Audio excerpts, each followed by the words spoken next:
Hey, this is it. We are on September 8th at 6:30 p.m. We're very close, and the audience is here. And speaking of stilts,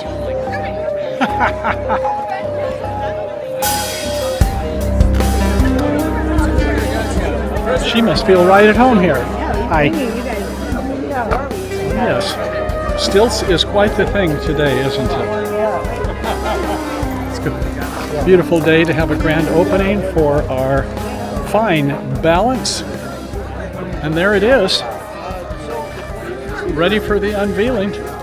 We can see downtown Petaluma is this way that I'm pointing over here.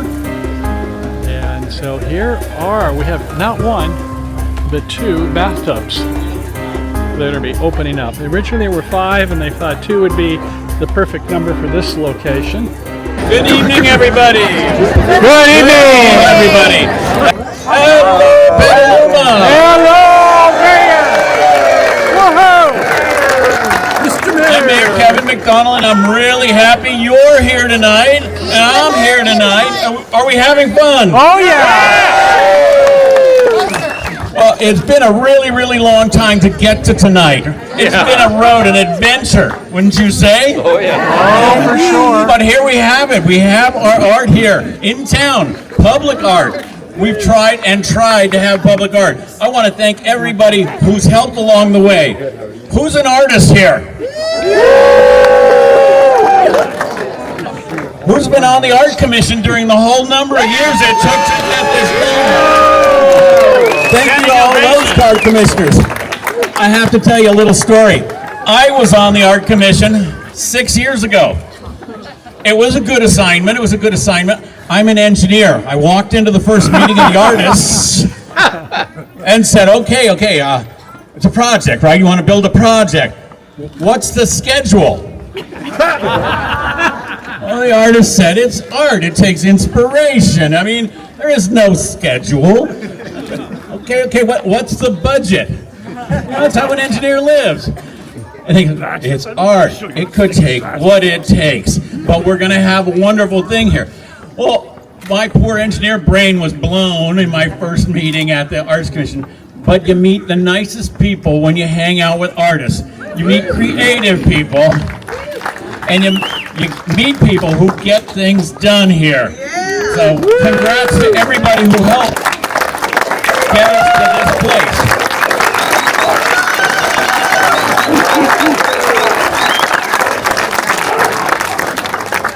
And I appreciate those who wore their bathrobes tonight. If you got a bathrobe on, look at this. Yeah, bathrobe right here in front. Wait, that's the library commissioner in a bathrobe. Looking good. Everybody wants to be here because it's playful. It's provocative. Maybe you didn't understand what this art is. What is art? How do you pick art? How do you have everybody in town vote on a piece of art? Not possible. Art is inspiration, art is creativity. You just need to follow your heart and let some people lead us in doing this. And we are really privileged to have had this piece of art selected.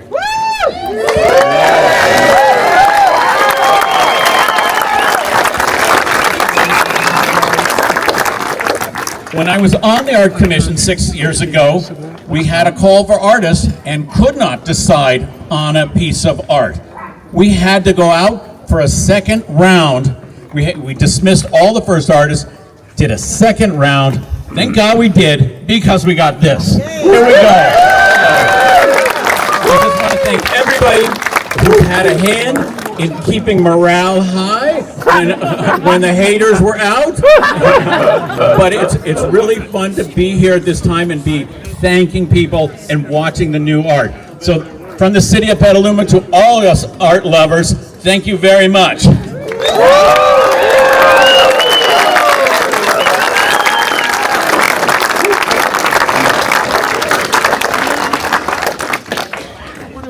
And our next speaker, do we have our Councilwoman Cader-Thompson in the house? And here we have our next speaker. I love the podium. This is an incredible day for Petaluma, and I just want to say that I happened to be at a council meeting, and I had no idea that Brian Goggin was going to be there and for his art. And I'm sitting there watching this, and it just inspired me because, as we know, Petaluma floods, and I would always say, past the Lynch Creek Trail north, and is the top of the bathtub, and the bottom of the plug of the bathtub was in the basin. And so I love this piece of art. It really inspired me, but getting to know Brian Goggin was an amazing for my husband and I, and for our dog Coco. He's just an amazing person, as is his wife. So we should just be all celebrating art for Petaluma. Thanks. Yeah.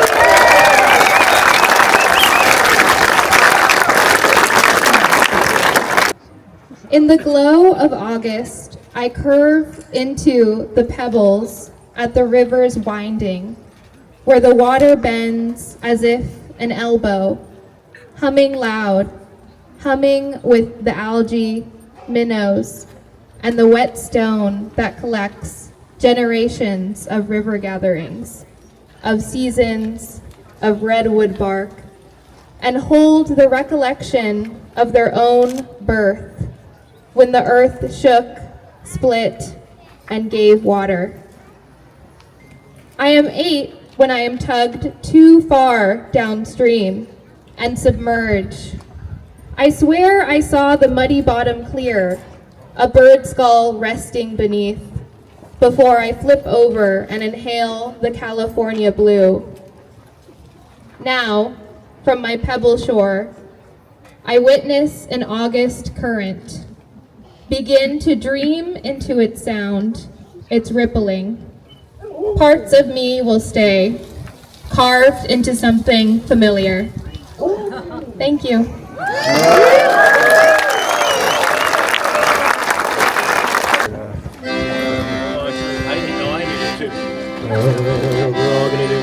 Okay, we're going to do a little short song for you.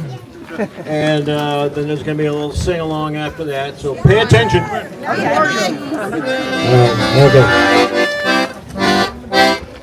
Alice, where are you going? Upstairs to take a bath. Alice, with legs like toothpicks and a neck like a giraffe. Alice got in the bathtub. Alice pulled out the plug. Oh my gracious, oh my soul, there goes Alice down the hole. Alice, where are you going? Glug, glug, glug.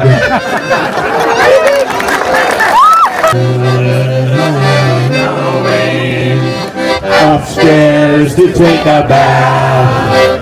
Alice with legs like toothpicks and a neck like a giraffe. Alice got in the bathtub. Alice pulled out the plug. Oh my gracious, oh my soul, there goes Alice down the hole. Alice, where are you going? Blub, blub, blub. So I'm Josh Lande, I teach at Stanford, also host a radio show called Philosophy Talk. And Brian kindly invited me to say a few words about what I take to be the contribution made to this incredible city of Petaluma. It's like a slice of heaven here. And it needs the world by this glorious piece of sculpture. Don't worry, I won't talk for long. It will be boring, but it will be short. Even shorter if the pages blow away. I think the title, Fine Balance, is absolutely perfect because obviously at a literal level, those bathtubs are precariously balanced on what look like pretty slender stilts, but the same is true at a metaphorical level. This precarious equilibrium is figurative too. What I mean by that? Well, what I mean is this is an artwork that's surprisingly ambitious, given its initial appearance. It looks light, but really it's heavy. And its genius is precisely in being able to strike that fine balance between the two. Its genius is in getting the weightiness of the ambition to be carried by the joyous, exuberant lightness of the design, just as the heft of those bathtubs is miraculously carried by the spindliest of legs. So what exactly is the ambition of this piece? I think it's to get us to look at the world around us in a whole new way. That's something we often find in Brian's work, which invites us to cast fresh eyes on chairs, tables, suitcases, sofas, and so much else. We get so used to seeing such objects, being around such objects, we don't even notice them anymore. But each of them carries in its design the loving thought of generations of designers. A human being chose this knob to go with that drawer. A human being had the idea to shape some table legs like hooves or to put claw feet on a tub. And centuries ago, some human being had a eureka moment and figured out how to make it possible to bathe inside our own homes. Did the light of sparkling clean generations shine in that person's eyes? What forms of life did that inventor enable? Brian gets us to feel and think about these origins, these choices, these little miracles, and these benevolent human makers, and thus to pay a different kind of attention to the world around us. The Russian formalists, this is the only part I will get technical, the Russian formalists called this defamiliarization, and they considered it one of the greatest possibilities for art, one of the richest blessings that it gets to rain down on us. All those everyday objects that threaten to recede into the background because we're just too familiar with them suddenly leap out again in all their glory. Look at what Brian does here. He pulls these tubs out from their lowly, modest place at the bottom of our showers and builds almost a monument to them. He gives us back a piece of our world, and he gives it back to us as almost magical, animated by the life of its creators, its imaginers, and its generations of users. Like so many gorgeous Goggin griffins and gargoyles dotted around the state, these giant tubs become benevolent deities watching over a disenchanted modern world, a little less disenchanted in Petaluma. Introducing a little wonder into the way its inhabitants perceive it. They offer a powerful reminder that this world of apparently mundane objects, events, and concerns can itself appear magical under the right light and given the right conditions. All of this to me is an act of immense generosity.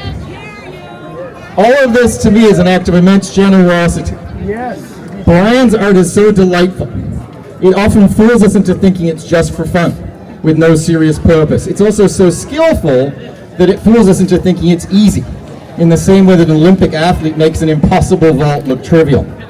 But these tubs took 7 months just to build, and 6 whole years from conception to execution. This is a genuine labor of love, and it graces all of us with its presence. Okay, but if this art has such a serious purpose, why the powerful sense of play? Why the lightness along with the weight? The answer is we need both. We need to be able to take ourselves and our lives seriously, but we also need to be able to laugh at ourselves, recognize our limits, check our instincts, slow our roll. We want to be light enough to avoid getting swept up into dangerous errors, obsessions, mass movements, but heavy enough that we give our life a purpose, devoting ourselves to the care of others, just as Brian has done. Seriousness without irony is risky, but irony without seriousness is empty. That too is a fine balance. Fine balances are risky. It could be easy for this artwork to be read as too weighty, some kind of heavy-handed statement about politics or morality, or to be read as too light. The good news is I'm reliably assured that everyone has responded really positively towards it so far. That's See on that Facebook, don't you? I'm pretty sure that's what it says here in my notes. My next door. But it's at least possible to imagine some folks responding less than positively. So my hope is that over time, they too will come to love this piece just as much as we do. Yeah. When Gustave Eiffel started to build his Eiffel Tower in Paris, there was an angry petition on the front page of Le Temps. It was signed by some of the most prominent names in the art world, including the guy who designed the Paris Opera House. The petition called it useless and monstrous, dubbed it a Tower of Babel, and said it would dishonor Paris. Léon Blois called it a tragic street lamp. Guy de Maupassant said it was a giant, ungainly skeleton. And today, of course, it's one of the most visited tourist attractions in the world. Why do so many people go and visit the Eiffel Tower every year? It doesn't make them rich.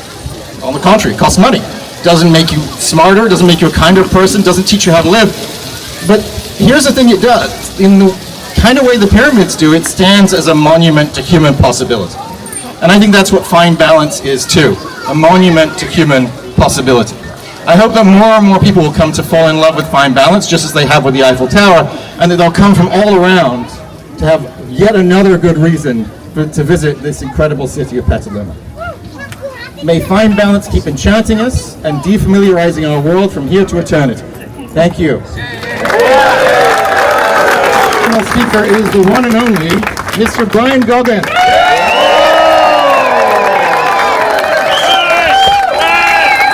Thanks everybody for coming. And I just want to say thank you very much to the Petaluma Art Committee. All of you guys really helped make this happen. It's so good to see so many of the people that came out to the meetings that we had, when you came out and you shared your thoughts about what was important about your beautiful city. I was able to walk around with many of you, go to the Historical Society and comb through your beautiful history, and I found different nuggets that really interested me. But the most important thing that I was able to connect with were you, all of you. So a big round of applause to all of you guys. Thank you for showing up, for being part of helping make this happen, and also for helping inspire an original piece of art. I couldn't have done it without Chris Lynch. He came through, he had the vision to have public art on Water Street. I know that that was what we were originally planning for, and it just didn't work out. But hey, he found this site, and I just think it's beautiful. What do you guys think? Thanks, Chris. I mean, this park is tiny, and it seems enormous with all of you here in the Petaluma Slough. And right across from the Petaluma Slough is going to be a sculpture park. And we see the Mark DeSuvero piece over here, and I am so grateful to have Fine Balance be part of this evolving artistic community and this neighborhood that is just blossoming with so much creativity. So thank you for inviting me and the others who came together to help make this happen, to make this piece. I'm just going to thank a couple of other people, and then I'm going to share some of my thoughts, okay? So Amy Critchett, David Gomez-Rosado, Bill Clover, Josh Peterson, Vance Kearley, Jerry Thompson, the contractor Concretum Operis, the engineers Dagan Kolb Engineering, Summit Engineering, RGH Geotech Engineering, Mike Hollabaugh, Rebuilding Together, Petaluma Parks Department, and my community at Project Arto. All of you went way beyond your jobs and your duties and your friendships to be able to help make this happen, so thank you. My community put up with me painting these things, painting these stilts with Jerry Thompson in the parking lot, and it smelled the bad fumes. We did like 8 coats of paint to make those things look like wood. So Josh said some pretty nice things, didn't he? Yeah. And you know what? I think I agree with all of them. So he gave a context for some of the ways that some of you might be seeing things, and I know others of you may have different interpretations of how this piece might have some kind of meaning to you.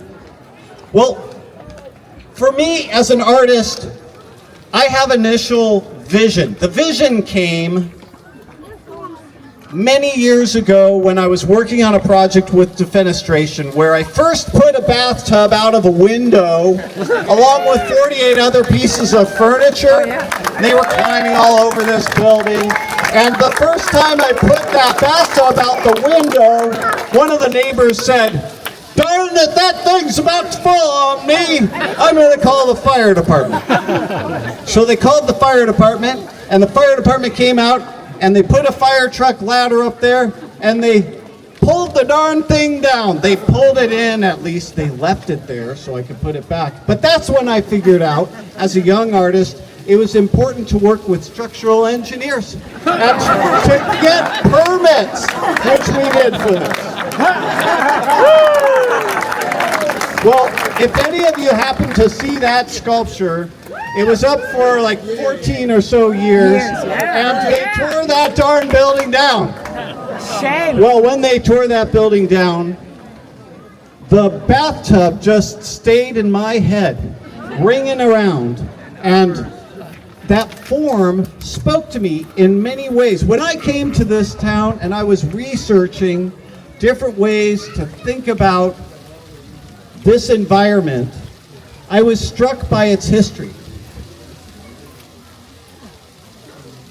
So for me, Fine Balance is a dynamic sculptural installation.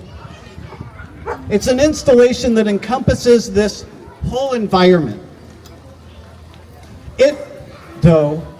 It's not just about a bathtub up on stilts. For me, over the process of making this piece, it came to speak to me.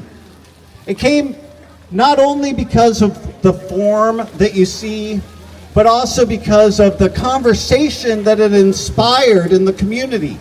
What is art? Is this art? Why a bathtub up on stilts? What are you doing with this bathtub up on stilts? It's destroying this town. Well, I can identify. You know, if somebody came to my town and wanted to do something I didn't want to do, I might say something about it as well. Well, I invite you to look at it with fresh eyes if you don't feel good about it. And if you still don't like it after you have those fresh eyes, well, maybe in a couple years you'll have a different fresh eyes. Because these are here for a little while, and I hope that you don't destroy them. Because, you know, you can go into your friend's garden and tear up their rose bushes, because those rose bushes may have thorns to protect them, but those rose bushes are still fragile. These are strong as heck. But you guys can really damage them, so don't. These bathtubs, for me, they reflect the delicate interplay between human life and the natural environment. These are composed, as you see, of Victorian claw and ball bathtubs, animated with these elongated, eagle-like talons with elbows that are articulated like no other Victorian claw and ball bathtub that you may have ever seen before. They're tethered to these stilts, much like the Japanese tie struts to the branches of their trees, so that the trees continue growing, so that they have these long boughs that create beautiful structures for people to have picnics under. These bathtubs, composed and delicately balanced, serve for me as a metaphor for the precarious yet resilient nature of balance itself. Whether that's environmental, political, social, or personal.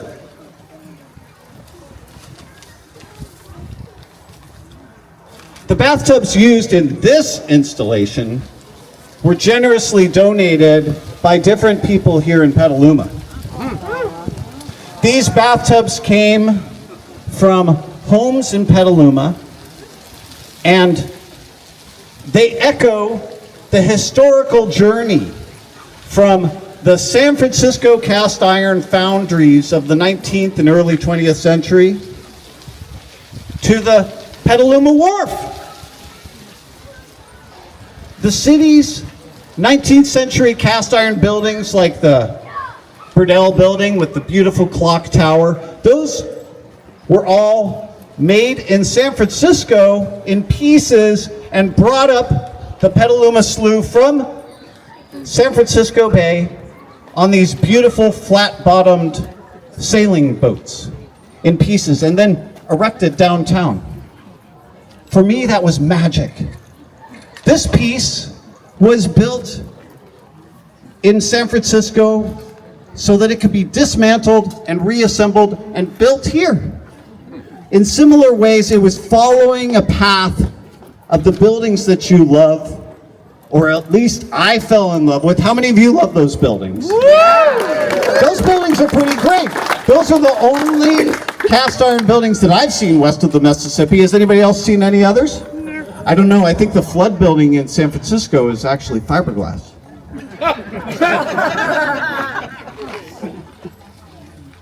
The bathtubs can also be seen as symbols of everyday utility or personal sanctuary.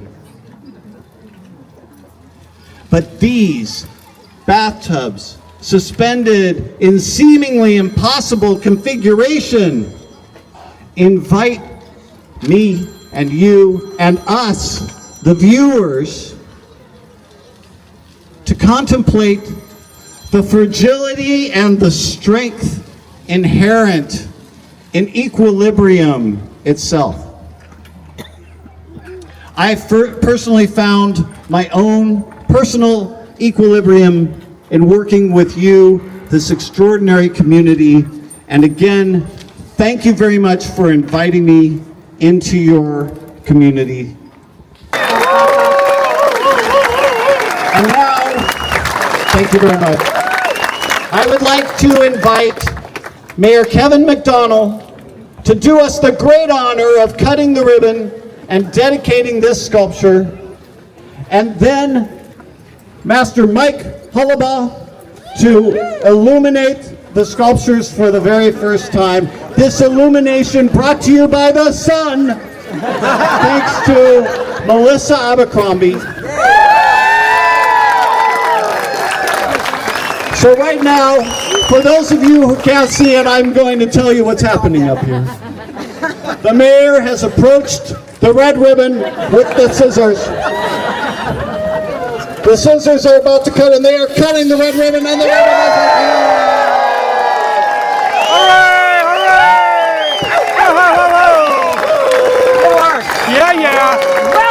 okay, are you ready now for the illumination to begin? One, two. Wait. Let's do it together on three, Mike. Okay, but we got to get more people involved. One, two, three.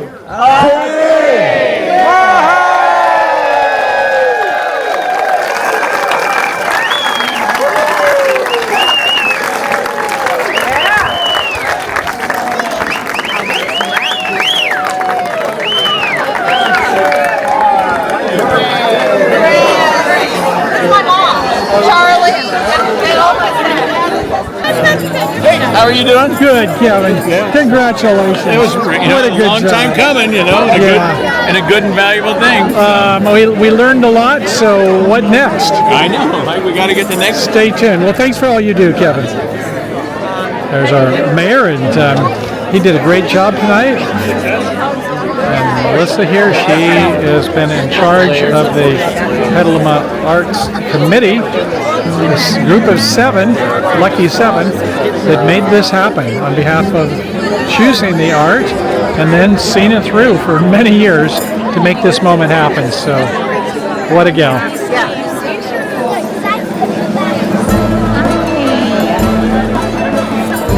Congratulations. Thank you. Thank you. I know, that was wild. Nice, Dad. It's good to see you. Good to see you. You do great. Yeah, it's great to see you. You don't have to hug me again, but thank you. So what next? I'm installing a piece next Saturday at Cader-Thompson Junior High. Okay, I hope to be there. What time of the day? We're going to do a release at 11:30 on Monday during school. So Monday during school, 11:30. Well, I hope we can be there. I mean, you just keep on running on all cylinders, don't you? I try. Well, thanks again for all you've done. Thank you.